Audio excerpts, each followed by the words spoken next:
कारगिल युद्ध जो कि भारतीय जवानों के वीरता का गवाह है, क्योंकि इसमें मौत सामने थी, फिर भी मौत से न डर के भारतीय जवानों ने विजय हासिल किया था। तो इस वीडियो में मैं कारगिल युद्ध की पूरी कहानी बताने वाला हूँ।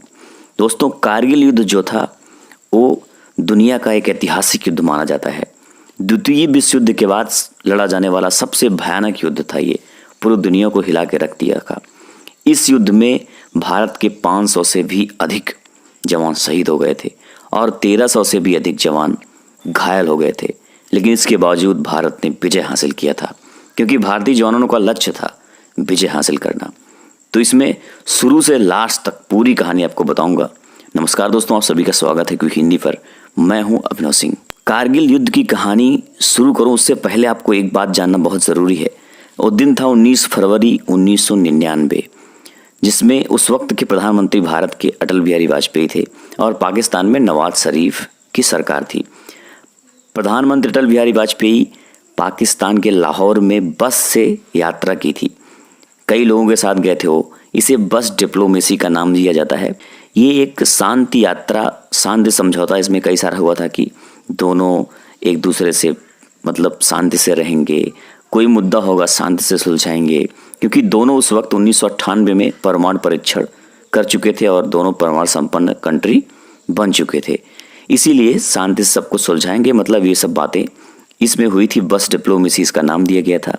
लेकिन पाकिस्तान ने पीठ पीछे समझ लो कि धोखा किया था भारत के साथ। कारगिल पहले समझ लेते हैं कहाँ पर स्थित है। आप देख सकते हैं, ये मैप है।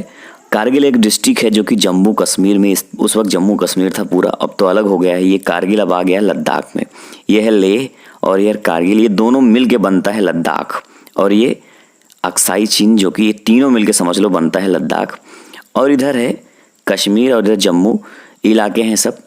तो आपको समझने के लिए बता रहा हूँ। ये देखो, ये है LOC इसको बोलते हैं, क्योंकि लाइन ऑफ कंट्रोल जो बनाया गया है ये भी भारत का हिस्सा है, लेकिन ये पाकिस्तान के कब्जे में है। और इधर ये अक्साई चीन, जो कि ये भी भारत का हिस्सा है, ये चाइना के कब्जे में है। इसको बोलते हैं LAC, line of actual control. तो दोनों है। और युद्ध जो लड़ा गया था, जो विवाद था, वो यहाँ इस बॉर्डर पे था। यहाँ पे होता क्या है, ठंडी के जब मौसम आता है तो बहुत ज़्यादा बर्फ़ वहाँ पे पड़ने लगता है और -50 तक वहाँ की जो तापमान चली जाती है। इस वजह से ठंडी के मौसम में वहाँ से क्या होता था कि कारगिल, वो जो इलाका था, वो पहाड़ी एरिया था उधर। कारगिल तो पूरा बड़ा सा है, लेकिन ये बॉर्डर का इलाका। तो इसमें क्या होता था कि भारतीय सेना ठंडी में वापस आ जाती थी और फिर मई में जाके वो वापस से अपने पोस्ट पर फिर से पहुंच जाती थी। और सेम ऐसा ही पाकिस्तान भी करता था उस इलाके में। तो दोनों के बीच समझौता हुआ था।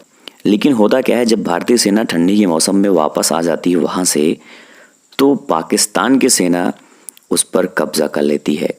और ये कब्जा फरवरी से ही जारी था। अब अचानक एक दिन में तो कोई कब्जा इतना हो नहीं सकता, काफ़ी कब्जा कर लेते। कई पहाड़ी इलाका मैं आपको दिखाता हूँ। अब ये देख सकते हो, इतने जो पहाड़ी इलाका है ये सब, ये तोलोलिंग पहाड़ी, ये था ऊपर, सब ऊपर समझ लो कि वो लोग आगे कब्जा कर लिए थे। नीचे के साइड भारत का बेस भी था, बहुत कुछ था, रोड भी था इधर। फिर दिन आता है 3 मई 1999, जिस दिन एक चरवाहे ने भारतीय सेना को खबर दी। जब वो वहाँ जाता है तो देखता है कि वहाँ पे पाकिस्तानी सेना हथियार लेके दिख रहे हैं। तो वो आके भारतीय सेना को खबर देता है कि उन इलाकों में पाकिस्तानी सेना का कब्जा हो चुका है। अब देखो, पाकिस्तानियों का प्लान क्या था, ये समझने की ज़रूरत है। अब ये श्रीनगर है और यह है लेह। श्रीनगर से ये जो रोड है, ये रोड दिख रहा है आपको, ये रोड है NH1 इसका नाम है। ये श्रीनगर से लेह तक आता था और लेह पूरे लद्दाख को श्रीनगर से यही रोड जोड़ता था। समझ लो, श्रीनगर से क्या, भारत से यही रोड लद्दाख को पूरे जोड़ता था। यहाँ इस इलाके में जो सियाचिन का इलाका है, इधर सियाचिन ग्लेशियर, सब कुछ इसी से ही कनेक्ट था। अब यहाँ पे कब्जा करने का मतलब साफ है कि वो लोग ऊपर थे, पाकिस्तानियों ने पहाड़ों पर चढ़ गए थे और नीचे की साइड रोड गया था। पूरा भारत का कनेक्शन टूट चुका था इन इलाकों में। ये जो इलाका लेह से लेके लद्दाख, जो यहाँ तक कि सियाचिन ग्लेशियर, जो कि सबसे ऊंचा इलाका है दुनिया में, सब कुछ भारत के कंट्रोल से टूट चुका था। और उन लोगों का प्लान यही था, पाकिस्तानियों का, खासकर जनरल परवेज़ मुशर्रफ भी उस वक्त जनरल थे। उनका प्लान ये था कि यहाँ से अगर कब्जा कर लेंगे तो इनका संपर्क जब यहाँ से टूट जाएगा तो इनसे बार्गेनिंग हम कर सकते हैं, इनसे फिर शांति से हम लोग कश्मीर को हथिया लेंगे प्यार से, क्योंकि वो परमाणु संपन्न कंट्री बन चुका था।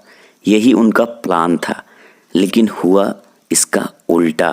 फिर उसके बाद 5 मई को क्या हुआ कि भारतीय सेना की एक पेट्रोलिंग टीम वहाँ पर जाती है, जानकारी लेने पहुँचती है, तो पाकिस्तानी सेना ने उन्हें पकड़ लिया और उनमें से 5 सेना की हत्या भी कर दी। फिर जब इस बात की जानकारी गवर्नमेंट तक पहुंची, प्रधानमंत्री अटल बिहारी वाजपेयी तक पहुंची, तो फिर सेना को आदेश मिला कि उनको वहां से भगाना है, खदेड़ना है। फिर ऑपरेशन विजय के जरिए भारतीय सेना ने जंग की शुरुआत कर दी, लेकिन ऊंचाई पर उनको चढ़ना था। भारतीय सेना को ऊंचाई पे जंग लड़ना था, क्योंकि जैसे देख सकते हो नीचे से वो लोग ऊपर बैठे हुए थे और नीचे से भारतीय सेना को ऊपर जाना था, और बर्फीली इलाका था। दिन को तो कुछ कर ही नहीं सकते थे, जो करना था सब रात को करना था, और रात को भारतीय सेना ऊपर चढ़ने लगी। लेकिन उसमें होता क्या था कि बहुत सारे भारतीय जवान शहीद हो रहे थे, देश के कोने कोने से भारतीय जवान शहीद हो रहे थे, और ये जंग की जो चर्चा थी गली गली में होने लगी थी। फिर भारत सरकार ने भारतीय वायुसेना को कार्रवाई करने के आदेश दे दिया। फिर भारतीय वायुसेना ने MiG-27, MiG-29 का इस्तेमाल किया था उस वक्त। बोफोर्स तोप का भी इस्तेमाल उस वक्त किया गया था, जो आप चर्चा सुनते हो। फिर दोस्तों फाइनली आता है 26 जुलाई 1999 का दिन। पाकिस्तान द्वारा कब्जाया गया आखिरी जो इलाका था, टाइगर हिल का ही इलाका था वो, उस पर भारतीय सेना ने अपना तिरंगा फहरा दिया। ये 26 जुलाई 1999 का दिन जो था उस वक्त का ही इमेज है ये, जो भारत ने ऊपर जाके तिरंगा फहराया था, और आखिर में उस दिन भारत ने विजय हासिल कर लिया। और फिर अटल बिहारी वाजपेयी ने भी जीत का ऐलान कर दिया पूरी दुनिया के सामने, और तब से आज तक 26 जुलाई 1999 को ही कारगिल विजय दिवस मनाया जाता है। तो दोस्तों ये थी कारगिल युद्ध की पूरी कहानी। कोई और सवाल हो तो कमेंट बॉक्स में पूछ सकते हो। वीडियो अच्छी लगी तो लाइक करना, और जो लोग नए हो चैनल पर, चैनल को सब्सक्राइब करके बेल आइकन जरूर प्रेस करना। और सल्यूट है उन वीर जवानों को जो शहीद हो गए, जिन्होंने मौत को गले लगाया, लेकिन अपने 1 इंच ज़मीन को पाकिस्तानियों के हाथ जाने नहीं दिया। तो इसी के साथ इस वीडियो में इतना ही। मिलते हैं फिर नेक्स्ट वीडियो में, तब तक के लिए जय हिंद, जय भारत।